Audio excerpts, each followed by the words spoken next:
जय श्री गणेश। विश्वकर्मा द्वारा निर्मित सर्वदेवमय दिव्य रथ का वर्णन। व्यास जी बोले कि हे सनत कुमार, हे सर्वज्ञ, हे सब प्रवर, हे सन्मत्ते, हे तात, आपने परमेश्वर की यह अद्भुत कथा सुनाई। अब आप सर्वदेवमय परम दिव्य रथ के निर्माण का वर्णन कीजिए, जिसे बुद्धिमान विश्वकर्मा ने शिव जी के लिए निर्मित किया। सूची बोले कि उन व्यास जी के इन इन वचनों को सुनकर मुनिवर सनत कुमार शिव जी के चरण कमलों का स्मरण करके कहने लगे। सनत कुमार बोले कि हे व्यास, हे महाप्राज्ञ, हे मुने, मैं शिव जी के चरण कमलों का ध्यान कर अपनी बुद्धि के अनुसार रथ आदि के निर्माण का वर्णन करूंगा। आप उनका श्रवण करें। विश्वकर्मा ने रुद्र देव के सर्वलोकमय तथा दिव्य रथ को यत्न से आदर पूर्वक बनाया।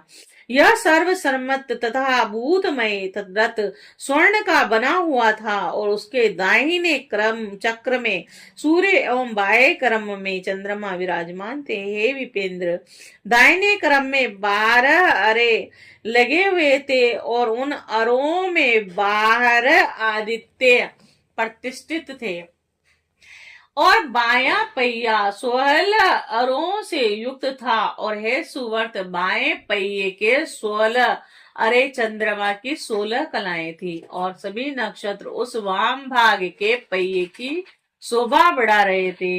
और हे प्रिय श्रेष्ठ, 6 ऋतुएं उन दोनों पहियों की नेमी थी और अंतरिक्ष उस रथ का अग्रभाग हुआ और मंद्रांचल रथ नीड़ हुआ और अस्तांचल तथा उद्यांचल उनके दोनों कुबर कहे गए हैं। और महामेरु उस रथ का अधिष्ठान तथा अन्य पर्वत उसके केसर थे और सतर का उस रथ का वेग था तथा दोनों अयन उत्तरायण एवं दक्षिणायन चक्रों के संगम थे और मुहूर्त उसके बंधुर बंधन तथा कलाएं उनकी कीलियां कही गई हैं। काष्ठा कला का 30वां भाग उसका घोण और जुए का अग्रभाग और क्षण उसके अक्ष दंड कहे गए हैं।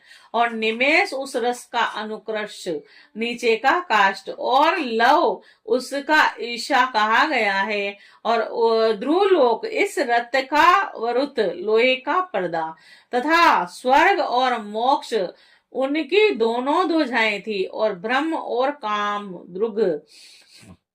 दुगध उनके जुए के दोनों सिरे कहे गए हैं। और उक्त उनका ईशा दंड वृद्धि और नडवल अहंकार उनके कोने तथा पंच महाभूत उस रथ के बल कहे गए। समस्त इंद्रियां ही उस रथ के चारों ओर के आभूषण थे। हे मुनि सप्तम, श्रद्धा ही उस रथ की गति थी। और हे सुव्रतों, उस समय सड़ंग शिक्षा कल्प निरुक्त व्याकरण छंद तथा ज्योतिष उसके आभूषण बने और पुराण न्याय मीमांसा तथा धर्म शास्त्र उनके उपभूषण बने।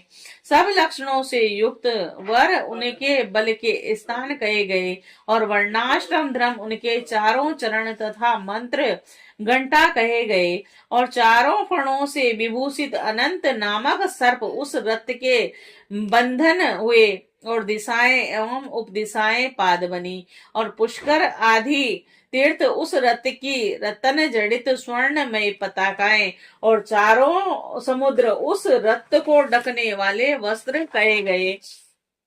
सभी प्रकार के आभूषणों से भूषित गंगा आदि सभी श्रेष्ठ नदियां हाथों में चमर लिए हुए स्त्री रूप में सुशोभित होकर जगह जगह स्थान बनाकर रथ की शोभा बढ़ाने लगी।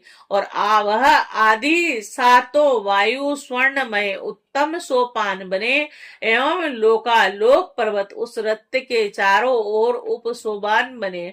मानस आदि सरोवर उस रथ के बाहरी उत्तम विषम स्थान हुए और सभी वर्षा चल उस रथ के चारों ओर के पास और तललोक में निवास करने वाले सभी प्राणी उस रथ के तल के भाग कहे गए।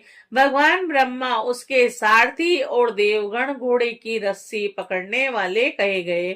और ब्रह्म देवत ओंकार उन ब्रह्मा का चाबुक था, और अकार उसका महान छत्र, और मंद्रांचल उस छत्र को धारण करने वाला पाशवती दंड। पर्वतराज सुमेरु धनुष तथा स्वयं भुजंग राज शेषनाग उस धनुष की डोरी बने, और सत्य स्वरूपा भगवती सरस्वती उस धनुष का घंटा बनी। महान तेजस्वी विष्णु को बाण तथा अग्नि को उस बाण का शल्य कहा गया है। और हे मुने, चारों वेद उस रथ के घोड़े कहे गए, और सभी प्रकार की ज्योतियां और उन आंसुओं की परम आभूषण बनी, और समस्त विशेष संभूत पदार्थ सेना बने, और सभी वायु बाजा बजाने लगे कहे गए हैं। और व्यास आदि ऋषिगण उसे ढोने वाले हुए। और सनत कुमार बोले कि हे मुनीश्वर, अधिक कहने से क्या लाभ, मैं संक्षेप में ही बताता हूँ कि ब्रह्मांड में जो कुछ भी वस्तु है वह सब उस रथ में विद्यमान कही गई है। परम बुद्धिमान विश्वकर्मा ने ब्रह्मा तथा विष्णु की आज्ञा से इस प्रकार के रथ आदि से युक्त शुभ साधन का भलीभांति निर्माण किया।